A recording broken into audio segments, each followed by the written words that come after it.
To the Greater Minnesota Parks and Trails Forum. Thank you for joining us.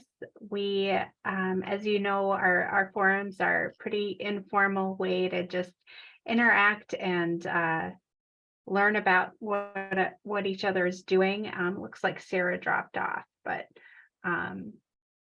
at any rate, maybe she'll come back on. We'll go around and do introductions and then dive into today's presentation on Prairie and Parks, Restoring Prairie. My name is Gina Hugo. I'm the Parks Coordinator for Sherburne County, and I'm also on the board for Greater Minnesota Parks and Trails representing District 4.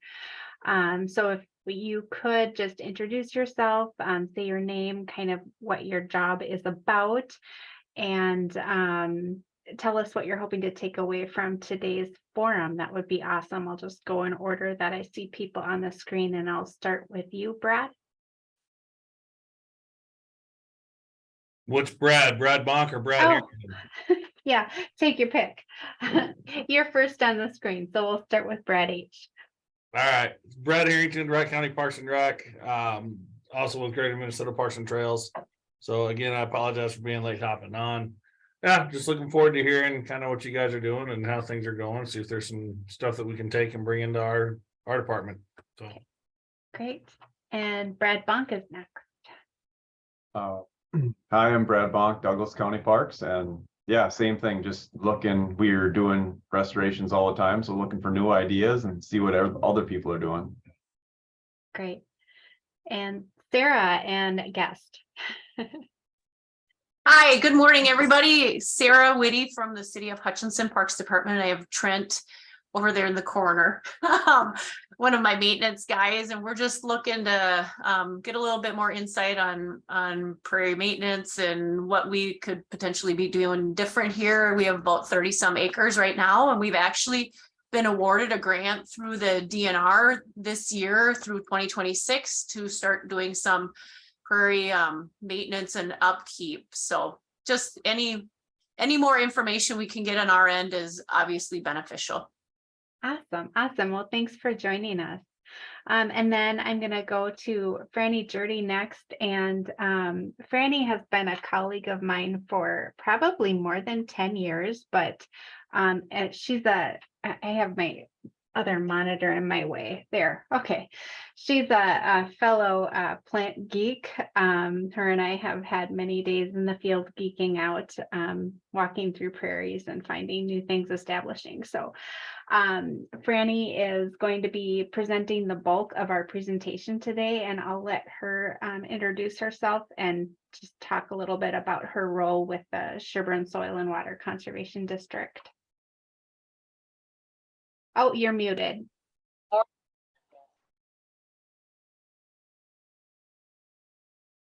No. Headphones have been kind of going in and out. It wasn't mute. I don't know what's going on. That's better. Yes. Okay. But now you're all very quiet. Okay. I'm Franny with the Sherburne Soil and Water Conservation District. I've been there since 2011. I'm the urban conservationist, and so I work a lot with landowners on shoreline restorations, stormwater mitigation type stuff. And I do a lot of our education and outreach for youth and adults.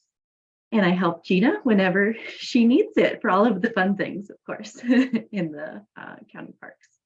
So yeah, I'm looking forward to some conversation today. Great. And then we had one more person join us, J.A. Wilker. Do you mind unmuting and introducing yourself? Yeah, I'm Jesse Wilker. I work for the city of Owatonna as a park maintenance manager. Hi, thanks for joining us. Yep, thank you. So with that, Franny, do you want to share your screen and start presenting, and we'll get started with the presentation. I'm gonna give a little overview of what we've done in Sherburne County for prairies, and then Franny's gonna talk about why prairie and where prairie can be fit in and how to establish prairie. And then we'll talk about a case study at the end, kind of a little bit more detail on our most recent project. So in Sherburne County, our parks are very nature-based. We place a high priority on restoration and enhancement of native plant communities. And this is really our strength as a system. We're a relatively young park department. We have a small amount of capacity. We have virtually no built infrastructure, but we have some outstanding habitat. And we feel we do a good job managing that. And our parks really have presented a wonderful opportunity to plant native prairie. And that's because of our soils.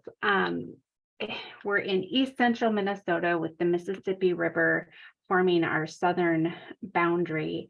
And we're almost completely encompassed by the Anoka sand plain, which is characterized by coarse, excessively drained soil that's very prone to drought.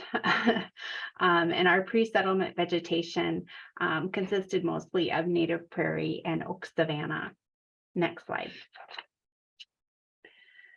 And so we have established thank you. We've established prairie in 3 of our 5 parks so far, starting with Bridgeview, which is our smallest park. It's a 28-acre park, and we have 3 acres of open prairie and 23 acres of managed oak savanna. And then there's a little bit of forested floodplain in that park as well, also located on the Mississippi River. And Island View Park, we have 47 acres of restored prairie. And at Oak Savanna Park in Becker, we have 52 acres of restored native prairie and 80 acres of managed oak savanna.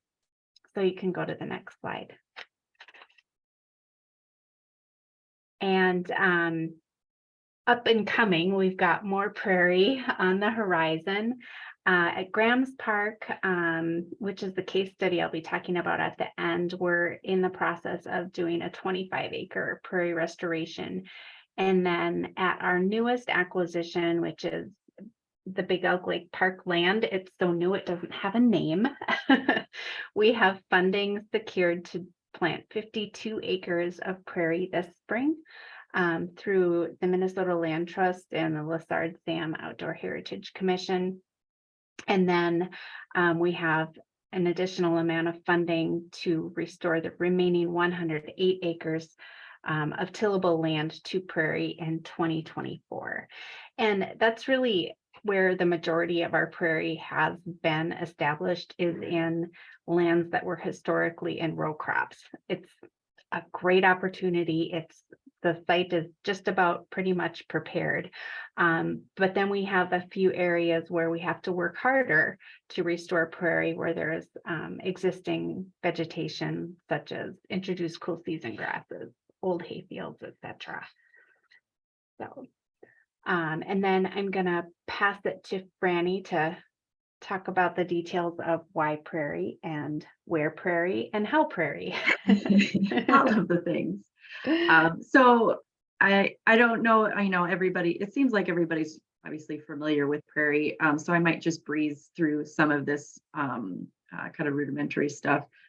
But obviously, why prairie? There's a lot of ecological benefits to prairie. Habitat is probably the one that comes to mind most with folks, because it obviously provides great habitat for pollinators and wildlife. Soil erosion is another great benefit because of the deep root systems that prairie plants have. They do a great job of stabilizing soil, kind of slowing off surface runoff to prevent erosion that way. And that kind of goes in with water quality as well. If native prairie or native plants are planted along some kind of waterway, they slow water down and settle out sediments before they enter a water body. And they provide water storage because their really dense root systems create these channels that that makes water easily to infiltrate into the ground versus running off the surface. If it was like turf grass, could almost act as green concrete in a way if it's so compacted. And air quality, mainly because gas-powered machines don't need to be used as often with like mowing weekly or using weed whips or something of that nature. And something that's not really on here is its ability to sequester carbon. About 1 acre of prairie can sequester anywhere between 0.3 and 1.7 metric tons of carbon per year for that just 1 acre.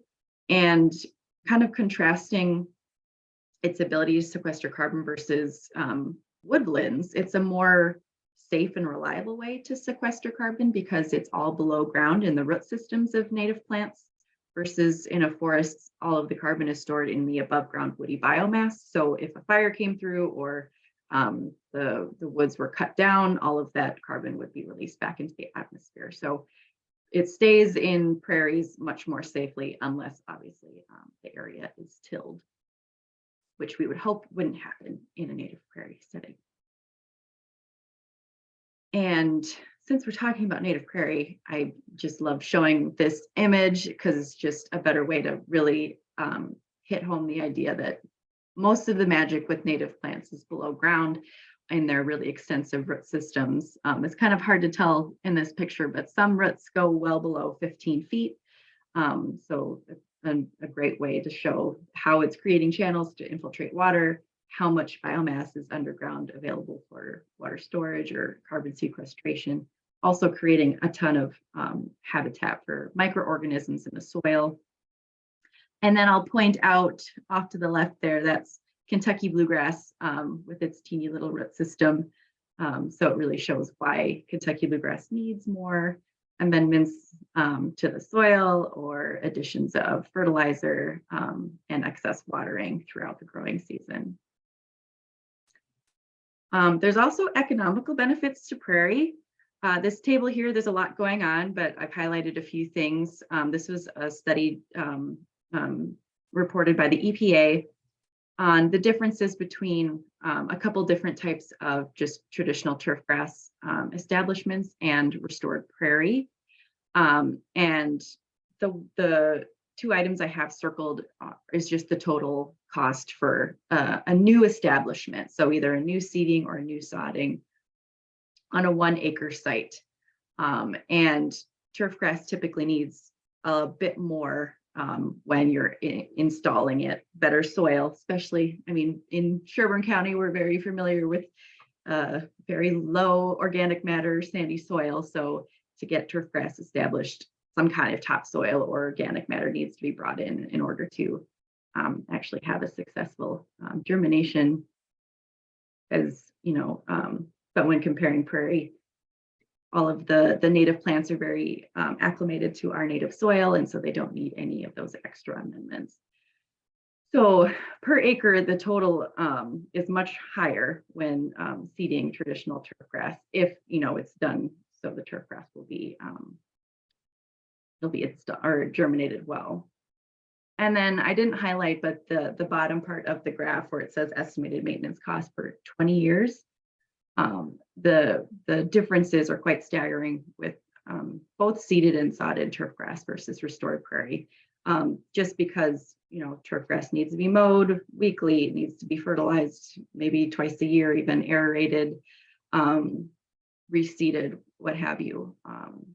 And restored prairie only needs maintenance once it's established, maintenance every 3 to 5 years in terms of prescribed burn or mowing. And I'll go into maintenance a little further down the line as well. There's also a lot of community benefits other than just economical and ecological. It provides a really great educational opportunity for folks that are unfamiliar with native plants. I think a lot of people have kind of a misconception of what a native plant is. They usually think of weeds. So it's just really great to show people that these are plants that are native to our state and how beautiful they can be. It definitely improves public health as well, kind of going along the lines with not needing to use so many gas-powered machines, a little better air quality, and also it's really great for mental health. A lot of studies have shown just having that green space for people to be is really great for mental health. And providing connections for pollinators, like segmented pollinator habitat is great in order to allow pollinators to expand their regions. kind of providing little pockets that connect to other pockets and eventually a larger green space is very helpful for them, so they're not sequestered to one small spot. And lastly, beautification. We obviously have very beautiful native plants, and Prairie is a really great way to showcase the immense variety of flowers that we have available. And you can install Native Prairie pretty much anywhere. You don't need, acres upon acres. You could do smaller pocket plantings or just little areas along trails. Maybe there's a small unused or low use turf area that it doesn't make sense to mow anymore.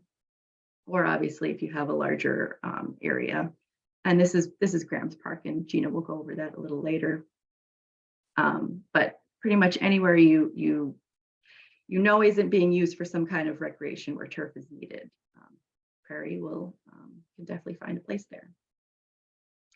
And there's lots of different ways to prep a site for Prairie, but site prep is probably one of the most important things when you're installing native plants, because they do take a bit of time to establish. So reducing the amount of competition from weeds is really crucial the first couple of years. And there's different ways to do site prep if it's a small site versus a large site, especially when you're trying to reduce the use of chemicals. So sheet mulching is one way, and you can use some kind of natural material. A lot of folks start with cardboard because it's readily available. Lay that out flat and cover that with either mulch or grass clippings, some other kind of natural material, just to keep the mulch from flying away. And that needs to stay like that for a couple months in order to really kill the vegetation underneath. Solarization is another method. And I know Gina has used this at the newer park. It's just simply laying down sheets of plastic and securing it for several months as well to really help kill the vegetation underneath. And the nice thing with the, I guess it depends on how the weather goes. I know sometimes hailstorms can puncture holes in the plastic, but the plastic can be reused. I've seen some examples of folks having the plastic down on one spot, leaving it for a season, and then flipping it over to the side right adjacent and starting again on a new section. That was the hope. That was the hope for us. But we had a horrible hailstorm. And if there's any trees nearby and branches come down, those puncture it. So it didn't work out as slick as I wanted. Yeah. But we got one good spot done. Exactly.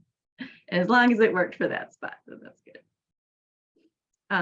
Sod removal is another a little more labor intensive way to get your site prepped, but it is a good way if you have time constraints and need to get started pretty quickly. You don't have to wait the several months for one of the smothering methods. And then lastly, there's obviously still herbicide.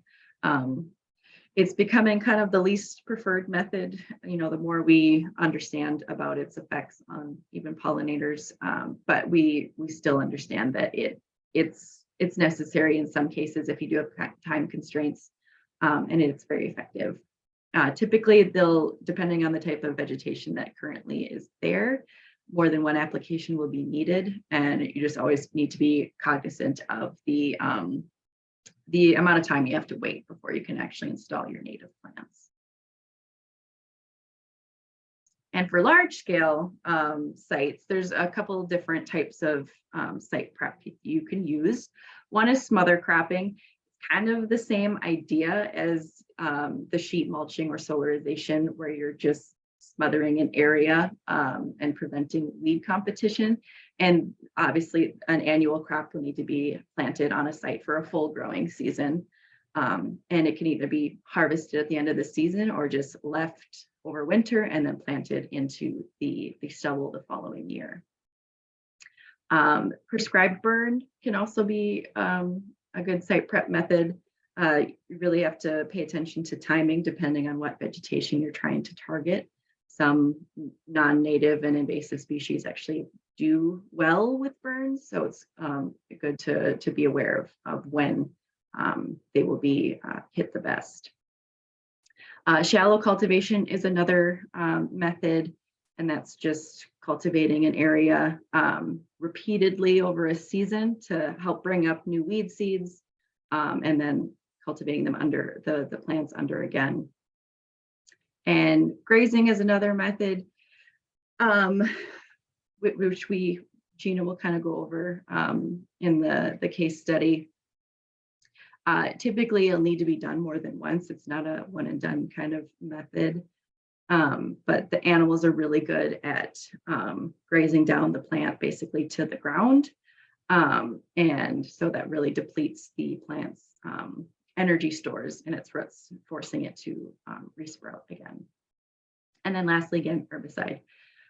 The one thing to note with all of these organic methods, sometimes they'll need to be coupled with a variety of different methods. So like maybe shallow cultivation, waiting for things to green up, and then burning, and then maybe shallow cultivation again.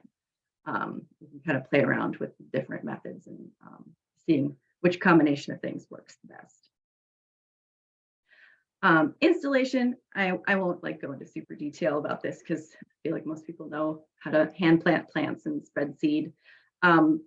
The one thing I will note about hand seeding though, I found the best way to do that is splitting up like your seeding area into several different sections and breaking up your seed into like 2 or 3 different buckets, depending on how many sections you have. Because I've had several people that start hand seeding and they don't get to the end of their planting and they've already run out of seed. So splitting up into smaller sections and working in those little sections of your different buckets of seed helps spread out the seed a little better.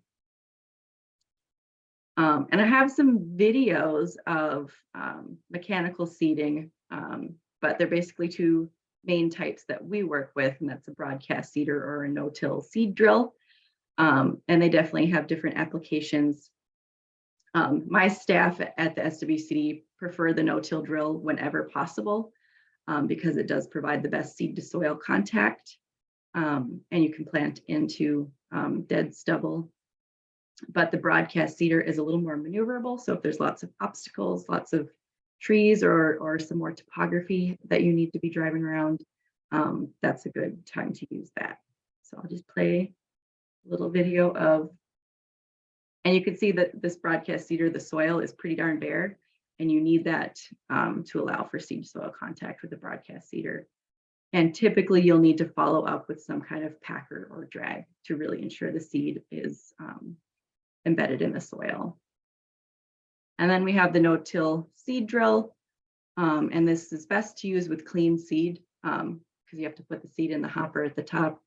And then the seed will go through those tubes and find their way into a nice channel. So they have good contact with the soil. So management, maintenance is probably the second most important thing behind site prep, especially during the first 1 to 2 to 3 years, because like I said, prairie plants, they do take a while to get established. So the saying is the first year they sleep, the second year they creep, and the third year they leap. So really you don't see a whole lot of establishment until year 3. So those first few years, controlling annual weeds is going to be the top priority. So those don't shade out the seed bed, so to prevent germination and overcrowding and everything like that. So usually mowing during the first 1 to 2 years regularly to keep the plants below 6 inches is the best method. Really, you're trying to prevent annual weeds from flowering and going to seed. By year 3, you'll probably start to see, obviously, things blooming. And that's when you can start hand pulling. You really want to avoid hand pulling the first 1 to 2 years, just because the seed hasn't really germinated yet and you don't want to disturb the seed bank. And then by year 3, you'll be able to notice if there's any bare patches, and reseeding. That would be a good time to do some reseeding. Once the prairie is established by year 4-ish, that's when you can start doing infrequent disturbances. And so that's when you can bring in prescribed fire or conservation grazing or mowing. And that's best done every 3 to 5 years. Oh, and so I have a couple pictures to run through just to kind of show the examples of native plants getting established. This isn't a prairie technically, but it's a native seeding that was done on a lakeshore. This is the first year. It was planted in the fall, I believe, covered with erosion control blanket because it was on a slope. It was all hand seeded. So this is the typical kind of first growing season for native plants. I'm pretty sure all of the greenery in the photo are weeds, but this is pretty typical. There's not a whole lot of native vegetation that will be popping up the first season. Aside from, there are some native annuals like partridge pea that are usually in most seed mixes. And sometimes black-eyed Susan, you'll be able to see the first year basil rosettes. And then by, I think this is the 4th year, it really starts to fill in and a lot of color will start popping everywhere. So it just takes good maintenance and a lot of patience when waiting for native plants to establish. And I think this is my last slide, just some last minute considerations. Anytime, you're working in public spaces, communication and education is really key. Letting the general public know what's going on and why. So including a lot of signage or maybe hosting some kind of informational event is great. I have the following vegetation laws in here because I included this in a different presentation for landowners. It probably doesn't really fit with this group, but I guess just knowing what vegetation laws are. Seed source is another really important thing. I mean, you can get native plants pretty much anywhere in certain stores, but you really want to be aware of where that seed is coming from. It's best to use seed that is within 200 miles of where you're planting. So going through local native seed vendors is the best way to go about that. And something I didn't include on here is getting the right seed for your site. There's lots of different types of habitats, and getting this right seed mixture for your site is really important. So knowing your site very well before you pick out seed is a good thing to do. The types of soils and amount of precipitation you typically get. And then maintenance challenges, obviously just having a maintenance plan ahead of time and making sure that is followed will be great for a successful prairie. And then I think I'm going to turn it over to Gina. Unmute. So the example we decided to use as our case study is Graham's Park because it's a pretty unique approach to site preparation. Graham's Park is a 100-acre park that has like this 25-acre old hayfield that has always wanted to be prairie, I swear, because every time I went out there, I'm like, oh, that should be prairie. And I know I said it out loud several times, like that should be prairie. But to have a successful prairie establishment, we needed to prepare the site, and the characteristics of the site didn't lend itself well to conventional site preparation because if you look at the contour lines on the aerial photo to the right is way too steep to till. And Graham's Park is a park where we really strive to avoid chemical use at all because it's so highly used. There's always people out there and there's so many people walking their dogs. It's just not a site where you want to be spraying chemicals. And even if we could have sprayed chemicals out there without, risk to people and pets, the old hayfield is so riddled with gopher mounds. There would have been no good way to really do an effective herbicide application. So it just didn't seem like this site could be effectively prepared for prairie. And since it was in hayfield, it was dominated by very competitive introduced cool season grasses that are good for forage, like smooth brome grass. That was kind of getting degraded by quackgrass, and that's also a hard to control grass. So we were so happy when this grant came out. We call it the HELP grant, and it's like help finally arrived. But it stands for the Habitat Enhancement Landscape Pilot Program. And Franny and I, when Franny brought this grant to my attention, we were brainstorming on what we could do for a project. And we got this idea, and it really attracted a lot of additional partners. So our idea was to combine conservation grazing and prescribed fire to prepare the site and do a quote unquote trample grazing, where the final grazing would be on top of the planted prairie to pack in the seeds a little bit more. And so our organic site preparation method included two of the tools in the toolbox that Franny talked about, a well-timed prescribed burn, and then conservation grazing. Neither of which, if done one time, we're going to effectively knock back the vegetation we wanted to plant prairie in. Because remember, prairie establishes very slowly, so competitive vegetation is not something that you can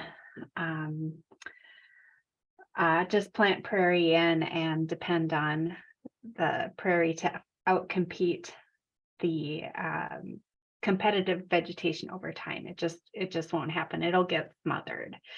So we used prescribed fire specifically on the very hottest day last summer, I'm pretty sure. And it wasn't to punish the burn crew, but we chose late July because that's the time when the cool season grasses have put as much energy as they're going to into growth. They've headed out, they've done their job for the season, and they've depleted their root system as much as they're going to. So by removing all of the above ground parts of the plant, we forced it to regrow again and further deplete its root system. So that's when we could hit it the hardest. You can go to the next slide. So once we burned, it came back, and that fresh flush of vegetation is perfect forage. It's palatable, it's high in protein. So we were able to bring in our grazing animals, and we brought in the first round, it was primarily goats and some sheep to rotate through and essentially remove all the above parts of the plant again. So they were out there for about 5 weeks, and you can go to the next slide. And then that was in August, and then they came back the end of September. I'm having a hard time remembering exactly, but it had to do with when the forage was ready and when the animals weren't busy working someplace else.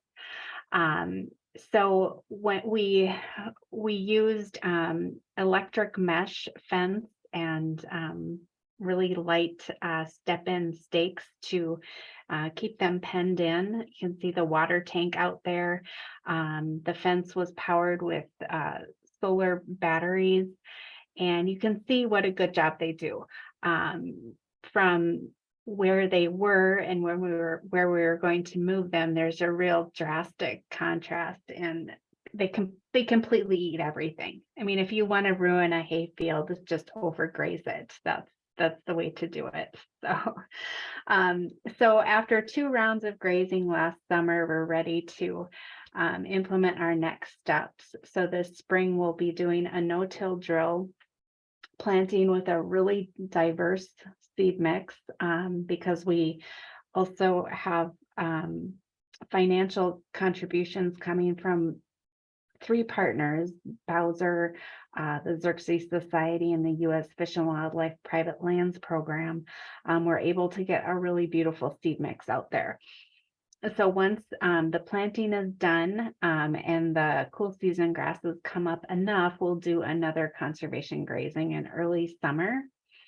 And then our continued management will include prescribed burning, conservation grazing, and then we're going to do some plug planting to introduce species that either seed is hard to get or they don't come well from seed.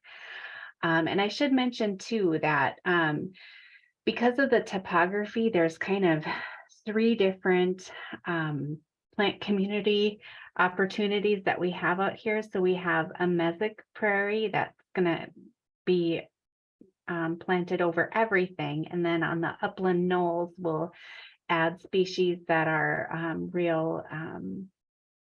love real dry soil, more Barrens Prairie species. And then there's a little wetland depression that we're going to add some more wet loving species to as well. And those special seed mixes will all be done by hand after the main mix is drilled in.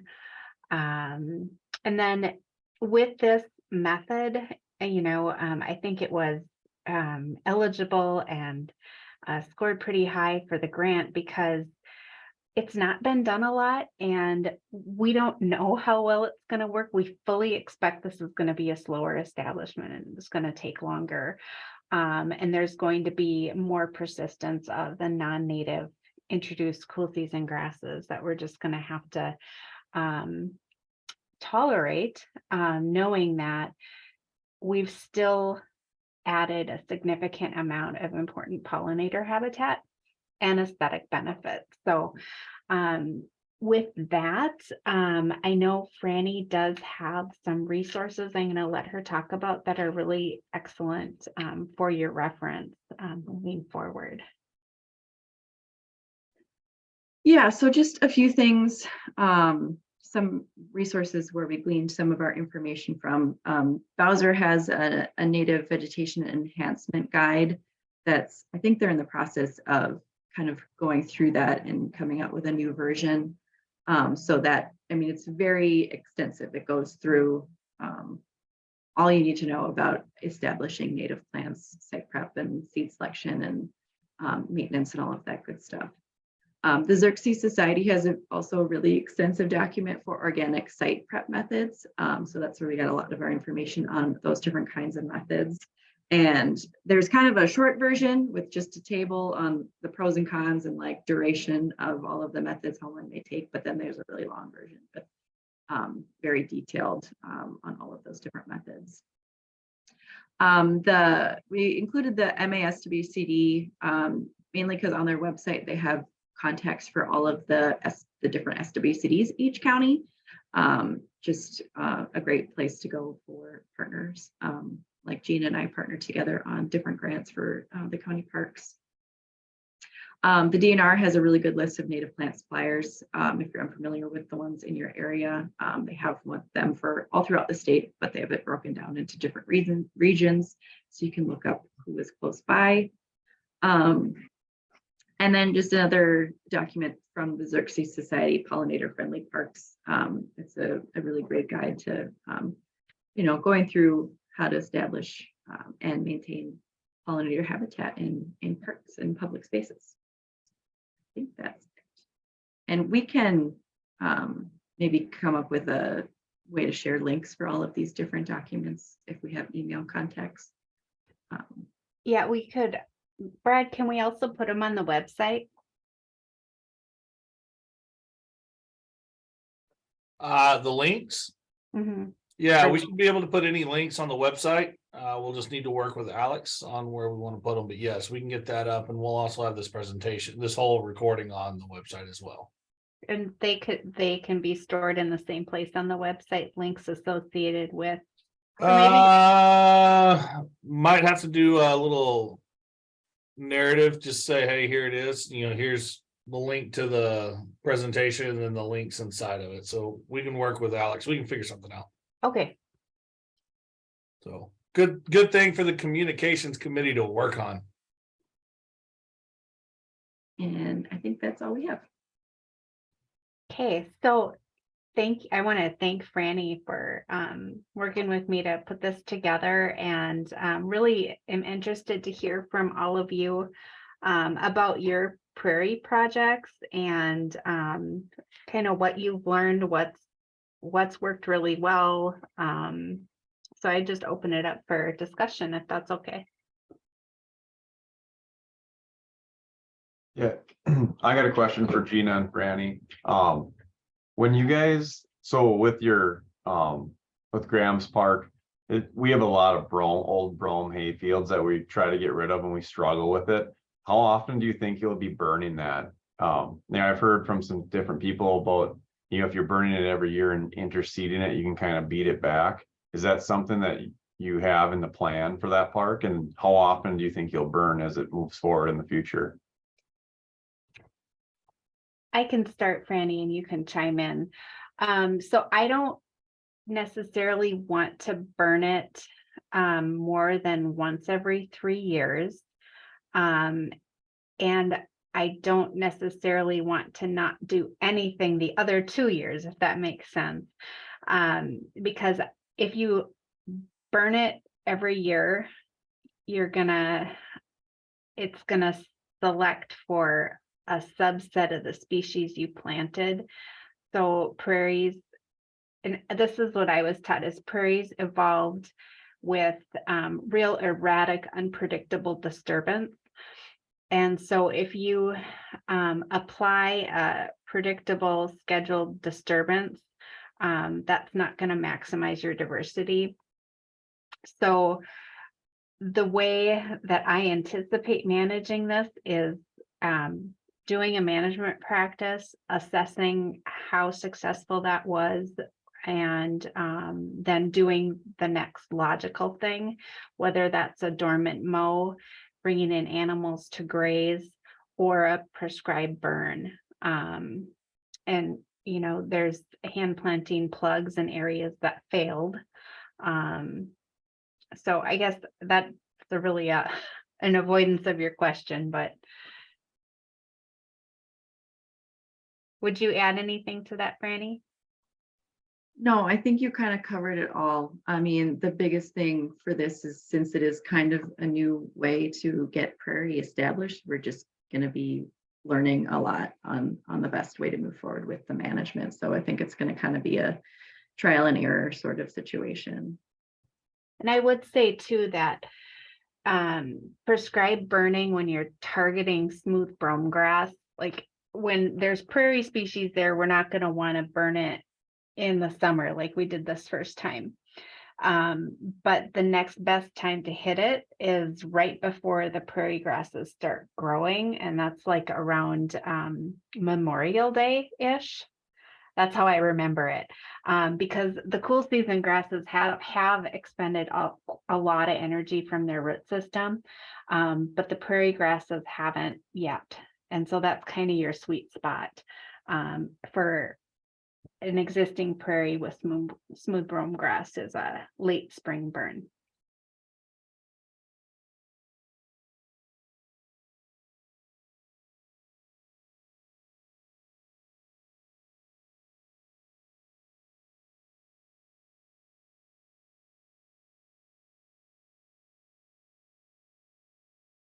Brad Bunk, have you established prairies in smooth brome? I don't know if we've established it successfully. We have done it though, and I mean, you always have that smooth brome in areas, so you're back there mowing or burning or herbicide treatment doesn't really work with smooth brome, what we found. Yeah, it kills it, but it seems like there's enough of a seed bed and the roots are strong enough that it, in a year or two, it's just right back. So it seems like that's the cure all, but it really doesn't work at all with that, what we found. I don't know if you guys have found that too. I was trying to unmute. Yeah, I have, and it's hard to get everything. And the other thing that I wonder what damage we're doing. What's the cost benefit ratio? And if you think of cost in terms of damage, when maybe it's okay that it's not a pristine prairie with absolutely no smooth brome grass. Maybe we can tolerate some smooth brome grass if it means a healthier plant community for animals and insects with no chemicals. I don't know, and a healthier environment for people. Excuse me. Maybe it's okay to tolerate some level of introduced species. I've been grappling with that for a while. So we might have a little bit, our park systems are similar in size, but ours was more established. So we've been doing a lot of converting turf grass into prairie. And we've done about 18, 19 acres of turf grass in various parks and small plots usually. But there we've used herbicide to kill the turf grass off because we're not really worried about what's there because it's basically just Kentucky bluegrass. And then we've frost seeded just because fits in our schedule really well. So we work the ground up lightly and then we seed in November and December before the snow comes. And we've had good success with that. Anybody had any experience with that? Anyone else on the call do frost seedings or snow seeding?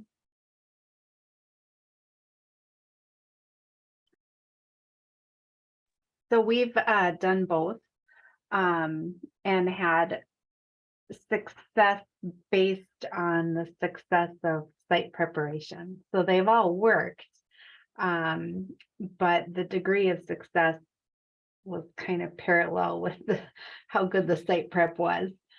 So yeah, and we find that forb seedings forbs do better when they're planted in the fall or frost seeded because then they have that opportunity to stratify. The freeze thaw cycle helps the seed coat to kind of crack a little bit and they germinate easier in the spring.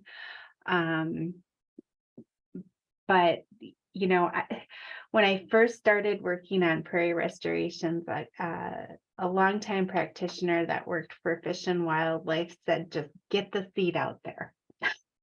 That's all you got to do, just get the seed out there. And the longer I've done this, the more I think there's something to that, but that being said, there are some best management practices that we can do. And I say if you have an opportunity to frost seed or snow seed and the site prep is done, go for it.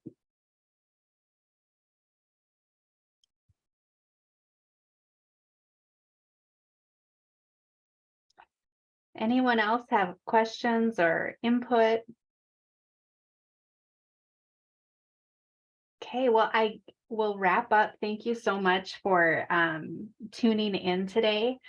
And I just want to let you all know that the Communications Committee is always looking for ideas on forum topics. So if you have an idea for a forum or you have an innovative thing going on in your parks you want to talk about and get other colleagues' ideas on, let us know. Send us an email at Greater Minnesota Parks and Trails and we'll get working on it. So with that, I hope you have a great week. And maybe we'll see you next time. Bye-bye. Thanks, Gina and Franny. Thanks, everyone.